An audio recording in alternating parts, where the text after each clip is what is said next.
Soyons saints, en partenariat avec Magnificat. Nous souhaitons une bonne fête aux Charles, Charlène, Charline, Karl, Carole et Émeric. En ce 4 novembre, nous fêtons Saint Charles Borromée. Charles est né en 1538 dans une noble famille italienne. Neveu d'un pape, il sera un temps son secrétaire avant de devenir prêtre.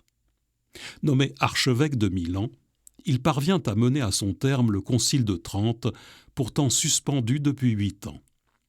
Il part ensuite à Milan pour gérer ce diocèse, qui est dans un état moral et spirituel désastreux. Il remet en place une discipline religieuse, s'appliquant à montrer lui-même un exemple d'une vie authentiquement fidèle à l'Évangile. Charles aurait pu vivre dans l'opulence, mais il préfère vivre très sobrement et reverse tous ses biens aux pauvres, dont il s'occupe activement. Pendant l'épidémie de peste à Milan en 1576, il reste en ville, soigne les pestiférés et demande aux religieux de se faire infirmier. Il travaille à réformer en profondeur le clergé. Il laisse de nombreux textes sur tous les sujets, liturgie, prédication, sacrements. Pour s'assurer du suivi de ces consignes, il tient une 12aine de synodes et fonde des séminaires. Tous ces changements, ces luttes contre les abus et dérèglements, rencontrent de vives résistances de la part d'un clergé habitué à vivre dans un certain relâchement et aussi de la noblesse.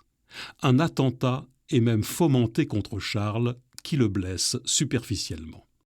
Charles se donne sans compter à sa mission jusqu'au bout, disant que, pour éclairer, la chandelle doit se consumer. Il meurt en 1584, après avoir médité la Passion, les yeux fixés sur le crucifix qu'il tient en main. Nous lui confions aujourd'hui les séminaristes que nous connaissons, dont il est le saint patron. Nous pouvons conserver en nos cœurs cette phrase de saint Charles Borromée : « Le Seigneur a mis en ma main le ciel pour que je puisse l'ouvrir aux autres. »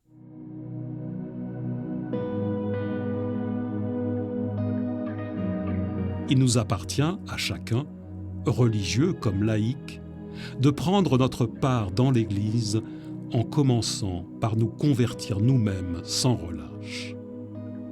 Seigneur, nous te demandons de nous donner le désir profond d'ouvrir le ciel aux autres.